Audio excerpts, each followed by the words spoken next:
My name is Aubrey James. I'm 29. And if you think betrayal only comes from strangers, let me show you what it's like when it comes from your own family. 9 years ago, my brother's fist slammed into my face. The sound of it cracked louder than the words his wife threw at me. Trash. That's all you'll ever be. And the worst part? My parents stood there, silent, watching it happen and picking sides. Have you ever felt invisible to the very people who were supposed to love you? Treated like a blemish while your sibling gets crowned the golden child. That night, I walked away with nothing but a swollen cheek and a heart shattered in two. No calls, no apologies. No one came for me. For 9 years, I was erased, disowned, like I had never existed. But time doesn't just heal. It hardens. It doesn't just pass. It shapes you. While they whispered their lies about me, I built a life they couldn't even dream of. Oceanfront views, glass walls, power at my fingertips. A world they once mocked me for imagining. Then yesterday they appeared. At my gates, dressed in desperation, voices dripping entitlement. My parents, and my brother, the same one who broke me. They didn't ask. They declared we're moving in. 9 years of silence. Gone. 9 years of pain. Erased. All dismissed with smug expectation. I looked at them. Calm. Collected. I smiled once. And locked the gate. Because revenge doesn't always roar. Sometimes it's quiet. Cold. Unyielding. A steel door they'll never pass through. But that was just the beginning. What happens when the family that abandoned you comes crawling back? Not out of love, but out of need? What happens when you're no longer the broken one at the door, but the one holding the keys to everything they've lost? And still, the knock on the gate didn't stop. The banging only intensified, harsher and more desperate, as if sheer noise could force me to bend. I stood inside my glass-walled living room, watching them through the security feed on my phone. My brother's face had hardened with time, arrogance etched into every crease. My parents, though, they looked smaller, frilier than the people I remembered. But their voices? Still sharp enough to cut. Aubrey, open this gate. We're your family. We deserve to be let in, my mother snapped. Family. That word felt like salt rubbed deep into an old wound. 9 years ago, I begged them to see me, to hear me, to love me even a fraction of the way they adored him. Instead, they let him hit me. They let his wife spit in my face. They let silence destroy what little was left of me. And now they wanted entry? I pressed the intercom, my tone cold and steady. You were the ones who exiled me, who erased me. Remember? Tell me, what right do you believe you have now? Silence followed. Then my father cleared his throat, pride cracking just enough for desperation to seep out. We lost the house. The business is gone. Your brother is drowning in debt. We need a place to stay. A cruel laugh almost slipped from my mouth. Sharp poisoned. They chose him over me, and he led their entire world straight into the ground. I have room, I said at last, watching hope flash across their faces for a fraction of a second. Then I leaned closer to the mic. But none of it is for you. My brother's fist slammed into the gate. You ungrateful little. I shut the feed off. Because here's the truth. I am no longer that girl with a bruised face. Not the shadow they discarded. I am Aubrey James, the woman who rebuilt herself from the ashes they left behind. And I wasn't done showing them what losing everything truly feels like. The gate stayed locked. But the lesson? That was only beginning. That night, the ocean wind pressed against the windows, but it was nothing compared to the storm inside my chest. Memories clashed. Me at 19, standing in the driveway with a swollen cheek. My parents refusing to look at me. My brother's cruel smirk carving itself into my skin. And now, they were outside my gates begging like homeless strangers. I should have gone to bed. Instead, I poured myself a glass of wine, opened my laptop, and clicked a folder I hadn't dared touch in years. Evidence. While they erased me, I kept track. Every debt, every lawsuit, every dirty trick my brother pulled using our family's name. He thought he was untouchable with Dad backing him. But banks remember. Courts remember. And me. I recorded it all. The next morning, I descended my marble staircase. heels echoing like a countdown, and unlocked the gate. Not to welcome them in, but to watch them squirm up close. My mother rushed forward, crocodile tears glittering at her lashes. Aubrey, please, we didn't mean any of it. Blood is thicker than water. Blood. I heard her voice from the past like broken glass in my ears. You are nothing but disgrace to this family. I tipped my head, examining them like strangers who wandered too close. You want to stay here? I asked. Fine. Let's make this even, I said. Why don't you go ahead and sign this? I held out a set of papers, ones that revoked my brother's power of attorney over Dad's destroyed business, ones that shifted whatever was left under my authority. Their faces went ghost white. My brother lunged for the documents, fury tightening his jaw. What the hell are you pulling? I stepped back, calm as ever, lifting my coffee to my lips. The kind of game where I finally come out on top. He laughed, a cruel, shaky sound, but his eyes exposed the truth. He needed me. They all did. And right then I saw it. Fear. Not fear of me, but fear of losing the last crumbs of power they were desperate to keep. The gate slid shut again, iron bars turning their angry faces into shattered reflections. I whispered under my breath, let them stew. Because justice doesn't always strike loudly. Sometimes it seeps in, slow, deliberate. And their storm was only warming up. By day 3, their pleas had turned into threats. From my balcony, I watched my brother pacing outside the gate, shouting so loud the whole street could hear. You think that house makes you better than us? You'd have nothing without this family. I almost laughed. This family? The same people who tossed me aside like trash. The same brother who struck me and called me worthless because his wife told him to. I leaned forward, sunlight catching my hair, and let my voice cut clean through the sea breeze. You're right. I wouldn't have anything if I'd stayed under your roof. If I'd believed your lies. If I kept myself small so you could feel big. Mom tried the oldest card she had. Guilt. Aubrey, you can't just erase us. We're your parents. I smiled. Soft but sharp.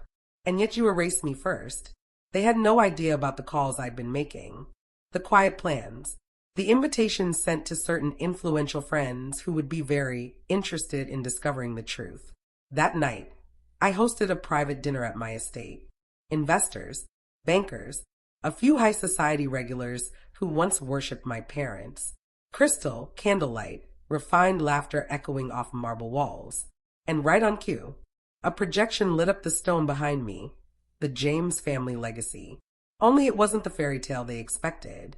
It was paperwork, evidence, proof they'd siphoned my money into my brother's sinking businesses, loan failures, foreclosed real estate, lies they told about me to disguise their crimes. The room fell dead still. Forks stopped midair. Gas spread like flames. And then, laughter. Not mine. Theirs. The same people who once celebrated my parents now whispering, snickering, ridiculing the empire built on deceit. My parents stood frozen at the back, pale, broken. My brother's fist balled so tight, I thought his knuckles might crack. I lifted my glass. To family, the ones who teach us the hardest lessons. Thunderous applause. Not for them, for me. That night, I didn't just lock them out of my gate. I locked them out of their own reputations. And for the first time, I felt a calm settle over me. Not because I had destroyed them, but because I had finally spoken the truth. The fallout hit faster than I expected. By sunrise, the whispers about my dinner had spread like wildfire through town. The same people who once bowed to my parents now avoided their calls. Bankers demanded meetings. Business partners pulled out. Even my brother's wife, the one who had called me trash with such smug satisfaction, packed her things and vanished. I sipped coffee by the ocean, the waves crashing steadily like a heartbeat. My phone buzzed endlessly. Desperate voicemails, frantic apologies, tear-stained pleas. I let them pile up. By noon, my parents were back at the gate.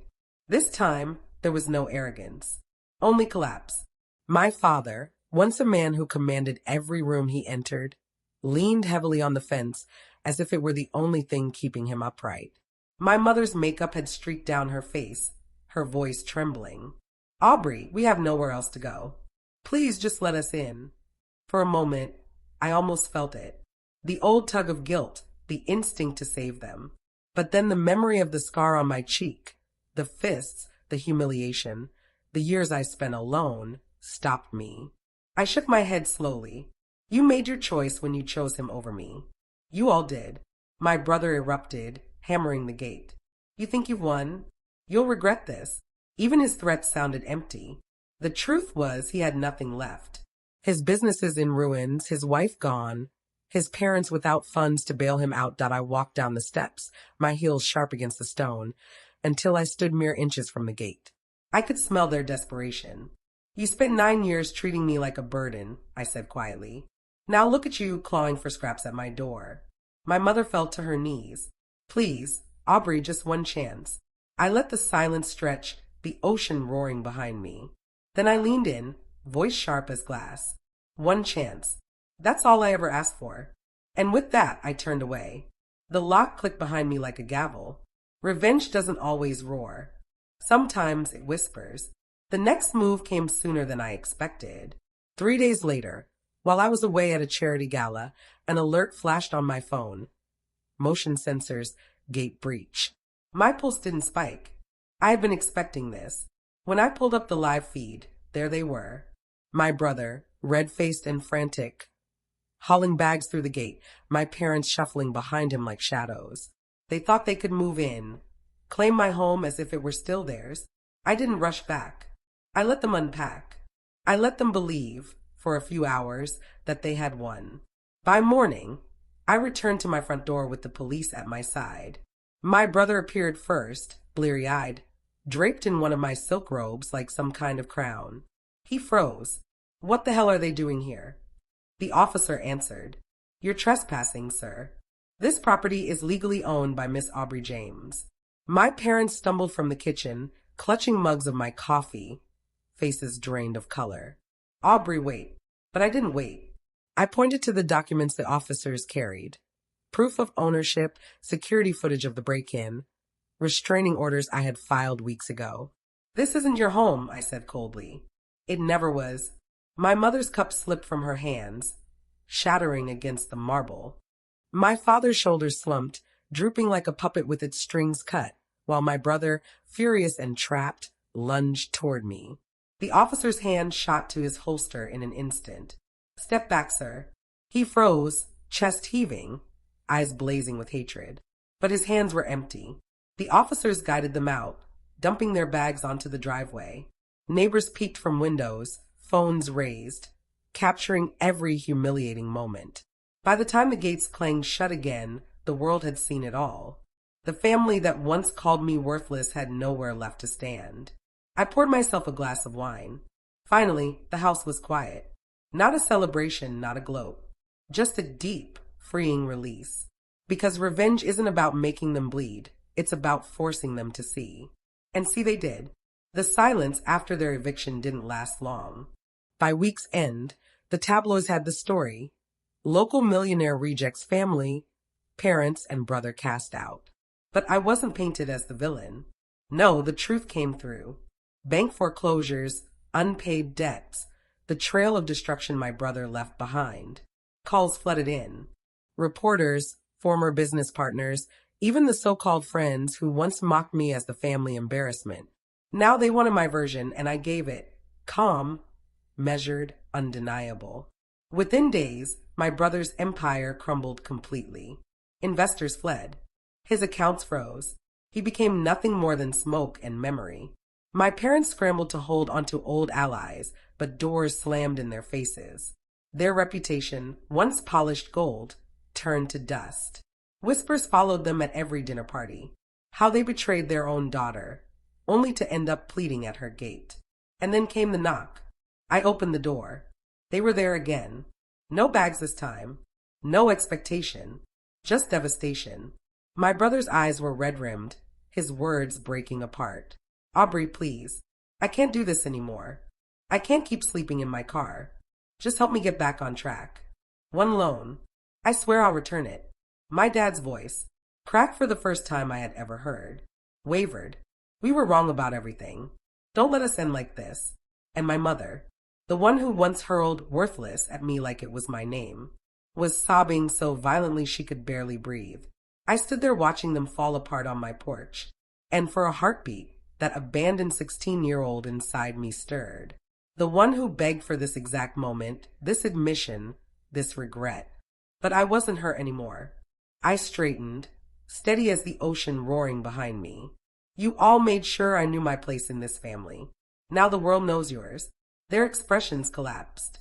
Hope evaporated, and I closed the door. It wasn't the deadbolt that made it final. It was the truth. There was no celebration afterward. No cheers, no champagne. Just silence. The kind of silence I've been craving since the day my brother split my lip, and my parents called it discipline. I walked through my coastal mansion, sun pouring through the windows, waves slamming the cliffs like thunderous applause. Praise I never asked for, but at last earned. They thought they shattered me, calling me garbage, cutting me out of holidays, pretending I was nothing but a disgrace. Yet here I stand, on marble they could never afford, building a legacy they'll never reach. And them, stripped of status, stripped of wealth, stripped of pride, bouncing between spare rooms, gossip clinging to them like smoke. People who once admired them now look away in pity. But the sweetest part wasn't their downfall. It was the peace I'd built out of my own survival. I funded scholarships bearing my name. I supported shelters. I created a world where every dollar I earned became protection for someone who once felt powerless, like I did, because revenge isn't about ruining someone else. It's choosing not to let them ruin you. And still, when I stand on my balcony at night, salt and freedom swirling in the air, I remember that last moment on my doorstep. My parents' hollow stares, my brother's shaking voice. The family that labeled me nothing finally understands the truth. I was never the blemish. I was the blaze. And their silence is the only apology I'll ever need.